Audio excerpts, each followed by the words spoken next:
Apakah temuan baru dari lokasi penemuan jenazah diplomat muda Kemlu di Menteng, Jakarta Pusat akan mempercepat kepolisian mengumumkan penyelidikan? Kita bahas bersama mantan Kabariskem Polri, Komjen Purnawirawan Arief Sulistianto. Selamat petang, Pak Arief. Semoga sehat-sehat selalu. Selamat petang, Jonan. Ya. Terima kasih.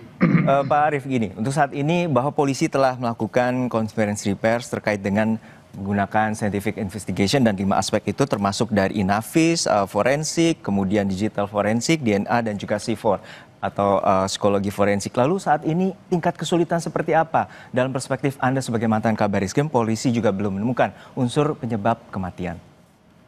Iya, kalau mencermati perkembangan dari hasil penyidikan dan berbagai informasi seperti terakhir yang disampaikan oleh Kompolnas, saya setuju dengan apa yang disampaikan oleh Kompas TV tadi. Polisi perlu berhati-hati karena ini juga untuk menjaga perasaan dari keluarganya. Yang jelas tadi diterapkan scientific crime investigation. Ini Polri pasti membuat 2 hipotesa terhadap kematian saudara Daru ini. Yang pertama, apakah bunuh diri? Yang kedua, atau pembunuhan? 2 hal ini nanti yang akan menjadi satu kesimpulan, tentunya salah satunya. Nah, dari semua olah TKP, pemeriksaan CCTV, kemudian juga pemeriksaan otopsi sampai kepada toksikologi forensik, sampai kepada pemeriksaan di luar TKP, masalah pribadi korban, ini diperlukan bagi kepolisian untuk mengumpulkan alat bukti, menemukan motif dari kesimpulan yang akan diambil oleh kepolisian nanti. Sehingga saya setuju kalau memang harus hati-hati, tetapi kalau memang hasilnya sudah maksimal seperti itu, ya sudah, disampaikan saja. Toh juga ini sudah maksimal gitu. Apakah ini bunuh diri ataukah pembunuhan? Memang ada risikonya kalau bunuh diri, apa motifnya? Pak Arief, kalau pembunuhan? Ya, Pak Arief, dari situasi di kondisi di indekos atau dari kamar bahwa polisi menemukan tidak ada kerusakan di bagian plafon, namun juga dalam kondisi pintu yang kita dapatkan gambar, yaitu smart key tentu satu lagi atau kunci akses, dan kemudian ada kunci slot yang terkunci dari dalam. Dalam analisis Anda atau perspektif Anda, ini seperti apa? Sebenarnya ini bagian dari sebuah krusial untuk bagian penentuan penyebab kematian. Iya, artinya dari satu fakta ini, dari kunci dan akses masuk, kemudian dari plafon, ruangan yang tidak ada kerusakan, artinya korban ini kan ada di dalam ruangan itu sendiri. Tidak ada orang lain yang masuk. Nah, apakah ada hal-hal di luar ruangan sebelum dia masuk ruangan, kemudian mengunci pintu dengan grendel atau slot yang manual itu tadi, dia mungkin memasukkan sesuatu ke dalam tubuhnya, minuman atau makanan yang menimbulkan efek kepada psikologisnya, sehingga dia melakukan seperti itu. Inilah yang mungkin sedang didalami oleh kepolisian. Sehingga zat yang dimakan atau diminum itu menimbulkan desakan atau tekanan psikologis, sehingga yang bersangkutan melakukan tindakan-tindakan yang seperti itu. Siapa yang memasukkan, siapa yang memberi, dan lain sebagainya. Ini ya harusnya segera diputuskan saja. Sebenarnya berapa lama Pak untuk mengetahui dari hasil laboratorium forensik, terutama toksikologi, kemudian tadi juga ada terkait dengan temuan-temuan lainnya, sidik jari dan juga DNA dari korban itu sendiri ataupun di ruangan indekos milik korban. Seperti apa Pak untuk waktu akhirnya polisi bisa mengetahui? Kalau pemeriksaan secara fisik, kemudian organ dalam, mungkin kemampuan kita sudah cukup bagus di kedokteran forensik Polri. Tetapi ketika sudah melakukan pemeriksaan terhadap toksikologi, ada zat-zat yang memang tidak semua laboratorium forensik itu bisa melakukan analisis. Nah, suatu ketika kami melakukan penyidikan terhadap kasus pembunuhan yang melibatkan racun, kami harus bekerja sama dengan laboratorium forensik di luar negeri, karena memang zat itu harus diekstrak, harus diteliti oleh yang punya kemampuan seperti itu. Apakah ini yang menjadi penyebabnya atau ada penyebab lain?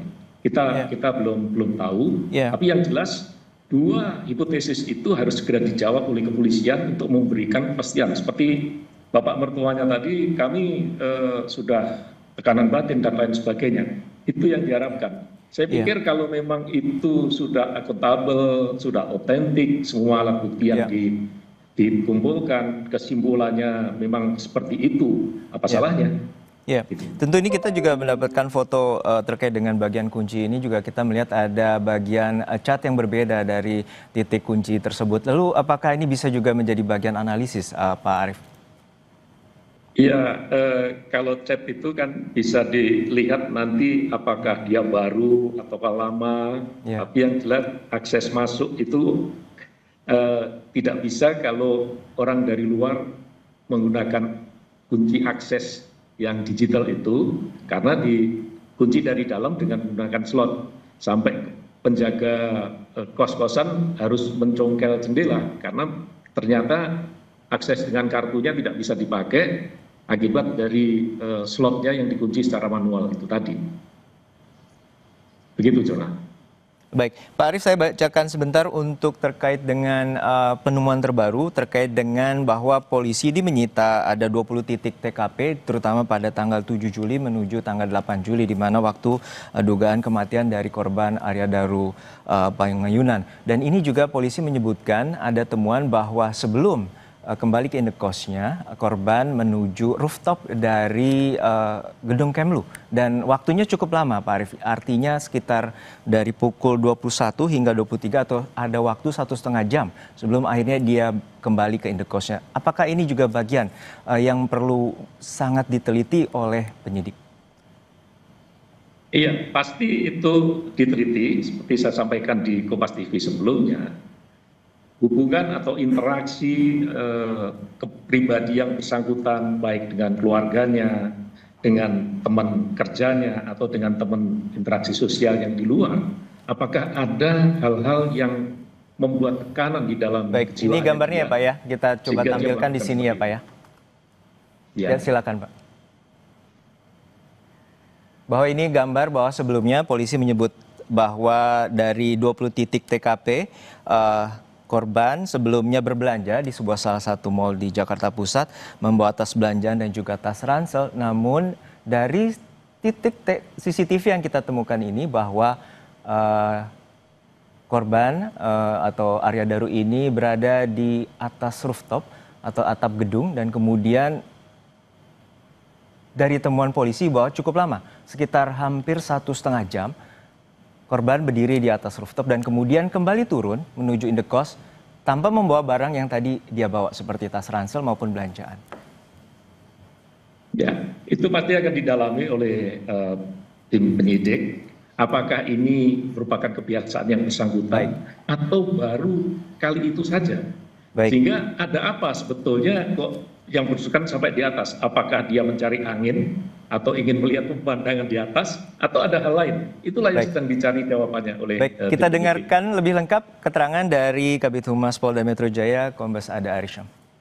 Ya. Jam 21:43 sampai jam 23:09 atau sekitar 1 jam 26 menit, diduga korban berada di rooftop lantai 12 gedung Kemenlu. Awalnya korban naik membawa tas gendong dan tas belanja, kemudian saat turun korban sudah tidak membawa tas gendong dan tas belanja. Inilah fakta yang ditemukan. Ya, ini masih dikumpulkan terus, kumpulan fakta-fakta, nanti kesesuaian, apa yang dilakukan korban di sana, dan lain sebagainya. Ya, apa yang bisa dapat Anda sampaikan Pak Arief terkait dengan temuan polisi ini, terutama CCTV di atas atap gedung? Ya, ini kan penyidik baru menemukan satu fakta yang bersangkutan selama 1 jam 26 menit berada di rooftop di lantai 12 kantornya. tentu ini akan dikonfirmasi dengan informasi-informasi yang lain. Siapa yang tahu? Apakah yang bersangkutan itu pamit dengan temannya? Apa tujuannya naik ke sana? Tentu ini akan didalami dan tidak bisa kita menyimpulkan dari satu fakta ini saja. Tetapi ini adalah fakta yang penting untuk didalami. Apakah kebiasaan yang bersangkutan begitu? Apakah ini baru pertama kali ini? Mengapa dia sampai naik ke atas? Apakah ada masalah? Masalah itu apakah masalah keluarga? Kalau keluarganya memang nggak ada masalah selama ini, ya berarti harus dicoret. Atau ada masalah yang lainnya, masalah dengan pekerjaan, masalah karir, atau masalah-masalah keuangan dan lain sebagainya. Banyak hal yang bisa diungkap dari sikap dan perilaku yang ditemukan. Dan ini adalah fakta yang cukup baik untuk bisa mendukung di dalam proses penyidikan nanti. Baik, kita nantikan tentu polisi butuh waktu dan juga kehati-hatian untuk menentukan unsur penyebab kematian dari korban Arya Daru Pangyunan, diplomat muda Kementerian Luar Negeri. Terima kasih atas perspektif Anda, Bapak Arief Sulistianto, mantan Kabar Eskrim. Terima kasih Bapak, sehat-sehat selalu. Terima kasih.